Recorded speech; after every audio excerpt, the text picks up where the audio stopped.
by former prosecutor Sidney Powell, who has also served as General Mike Flynn's lawyer.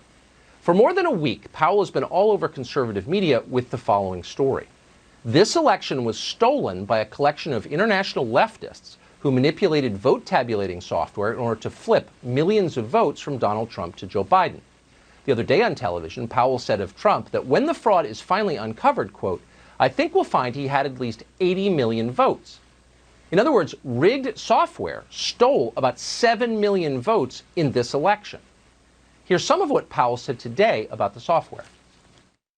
One of its most characteristic features is its ability to flip votes. It can set and run an algorithm that probably ran all over the country to take a certain percentage of votes from President Trump and flip them to President Biden, which we might never have uncovered had the votes for President Trump not been so overwhelming in so many of these states that it broke the algorithm that had been plugged into the system. And that's what caused them to have to shut down in the states they shut down in. That was a few hours ago, but Sidney Powell has been saying similar things for days. On Sunday night, we texted her after watching one of her segments. What Powell was describing would amount to the single greatest crime in American history. Millions of votes stolen in a day.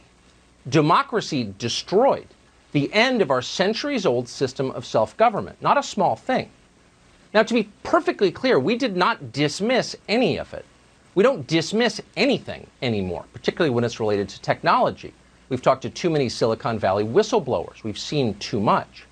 After 4 years, this may be the single most open-minded show on television. We literally do UFO segments, not because we're crazy or had even been interested in the subject, but because there is evidence that UFOs are real and everyone lies about it. There's evidence that a lot of things that responsible people used to dismiss out of hand as ridiculous are in fact real. And we don't care who mocks it. The louder the Yale Political Science Department and the staff of the Atlantic magazine scream, "conspiracy theory," the more interested we tend to be. That's usually a sign you're over the target. A lot of people with impressive sounding credentials in this country are frauds. They have no idea what they're doing. They're children posing as authorities, and when they're caught, they lie and then they blame you for it. We see that every day. It's the central theme of this show and will continue to be. So that's a long way of saying we took Sidney Powell seriously. We had no intention of fighting with her. We've always respected her work. We simply wanted to see the details. How could you not want to see them? So we invited Sidney Powell on the show. We would have given her the whole hour. We would have given her the entire week, actually, and listened quietly the whole time at rapt attention.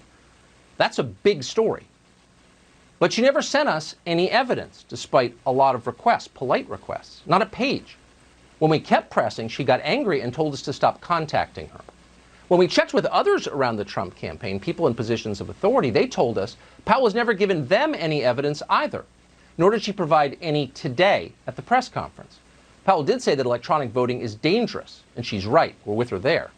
But she never demonstrated that a single actual vote was moved illegitimately by software from one candidate to another.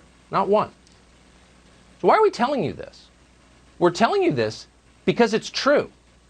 And in the end, that's all that matters, the truth. It's our only hope. It's our best defense. And it's how we're different from them. We care what's true, and we know you care too. That's why we told you. Maybe Sidney Powell will come forward soon with details on exactly how this happened and precisely who did it.